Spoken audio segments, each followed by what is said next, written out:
no issues with the gear so far? I definitely have issues with the gear. It's, come on. The power voltage is all up and all down all over the place. So in Belgium and in Holland, the power was really low. It was at like 110 volts, which my amps don't like that very much. So today it's back up to 120. So hopefully when the PA turns on, it doesn't suck all the voltage down. Yeah. Cool. But luckily you can rely on your PRS signature models. Yes, of course. No deal. How many of them do you bring on a tour mainly? I saw plenty of footages bringing like 15 pieces. There's probably, me, myself, I probably have 10. And then Miles probably 6 or 7. And then Brian, I don't know, probably has 4 basses or 5 basses. Yeah. When we're always checking, the guitars that you mainly rely on, they are PRS. But definitely, please tell us about, the one specific model. Have you chosen a bit of the specifications that you had for PRS people to make your signature model? Well, they just kept on sending me guitars, and I'd like certain aspects about each guitar, but they just didn't do it for me as a total package. So they decided to let me go and do my own thing with the guitar, and we created the single cut, and since then it's been the top selling signature model for the last 10 years. So glad to hear that. I can see a very big number of PRS users. There's definitely Miles has few pieces. Yeah. There's definitely your co-player in Tremonti, Eric Friedman has one. Yes. Are they also so gentle towards, let's say, towards Eric? When they're supporting him on a tour and giving models. Yeah, but when we go on tour, even if we're light guitars, I'll let him borrow some of mine because we have A and B rigs. So say we have to come over here and do a couple festivals that are too far from one another, I'll have a whole setup on one side of the country and one on the opposite. So he borrows a handful of my guitars. Cool. When I checked the list of the users of PRS, there's a huge number, but one caught my mind next to Aleph Leifson and Kansas player, one actually Boston guitar a long time ago. There is a Dusty Warren from Between the Buried and Me. Yeah. He's also same as you, constant user of Mesa Boogie. Yeah. It's also one of those tools, as I have let's say Sony Walkman, I rely only on Philips recorder. There's for you there is PRS, and there's definitely Mesa Boogie and Bogner Ubershell. Yes. So these are the two always rely on these lovely pieces. Yes. You know what, my Bogner right now is it didn't react well to the voltage change, and I've got my PRS Archon up there tonight.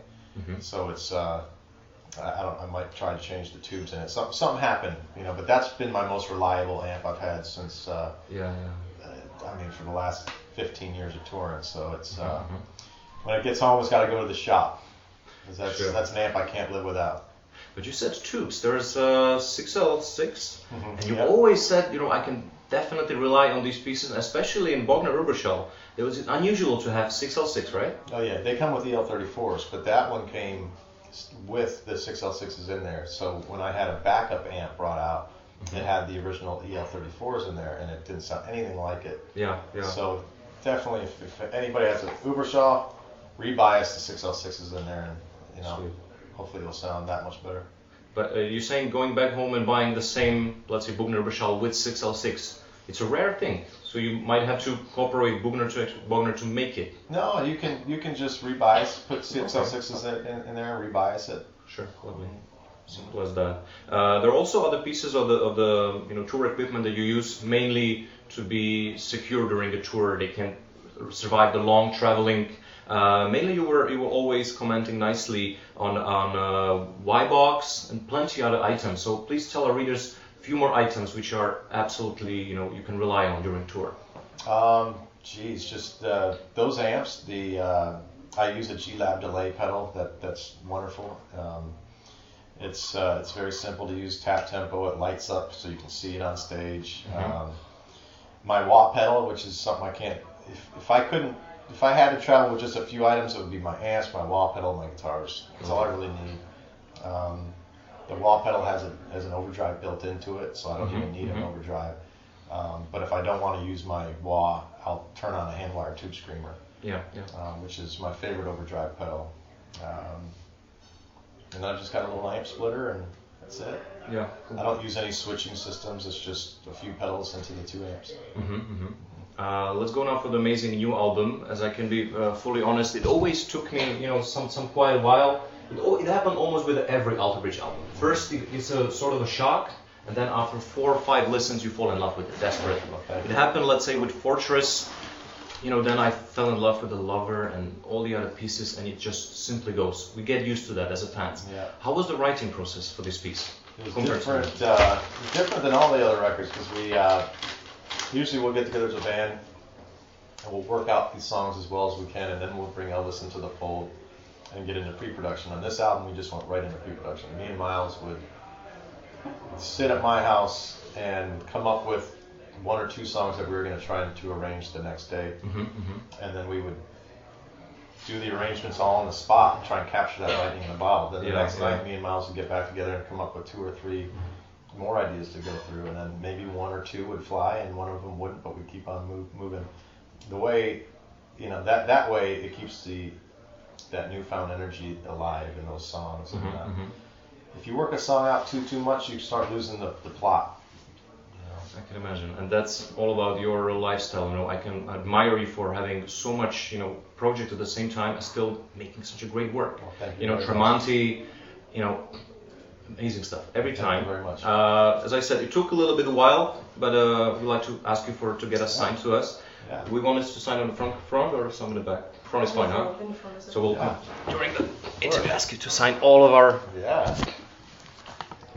It's actually not so simple to get some of these pieces in those days, as buying hard copy albums. It's getting complicated. Yeah. I had to order it all over like Czech Republic. Some pieces having for a while. It took a while. So everybody's just downloading them now. It's only a few of us still loyal. Yeah.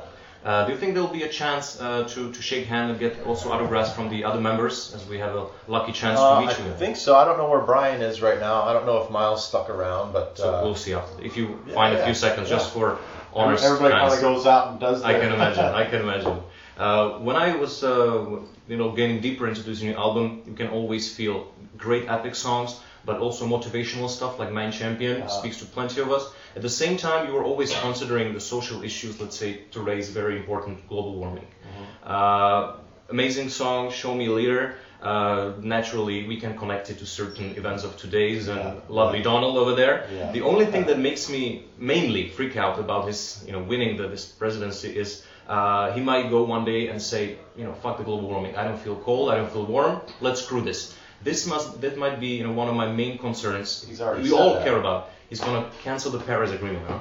There's hints of that. I just saw an interview the other day where he was talking about the wind power and how that he doesn't want to hurt eagles. No.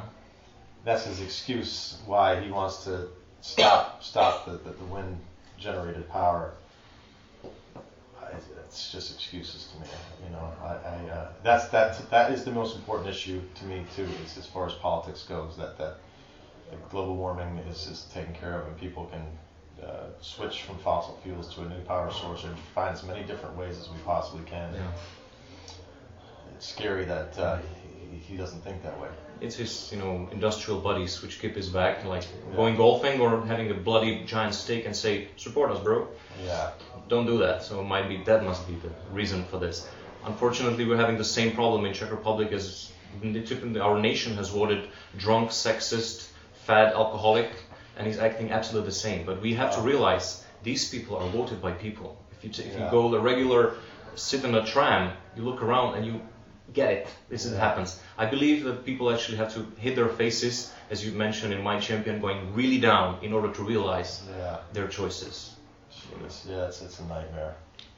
Nothing we can do about it. Luckily, you're doing something very positive with your brother Dan in Fret 12. Great musicians joining you guys. Especially, I'm a big Carnival fan, and there is Mark Hosking and plenty other guys. You're doing supporting the Fret 12 also by doing guitar clinics, guitar videos. So tell us a bit about the activities you do for Fret 12. We try to think of everything we can that a music fan or a guitar player would enjoy. So we started with instructional DVDs, and then DVDs kind of became a thing of the past. So then we just switched over to, I started doing clinics.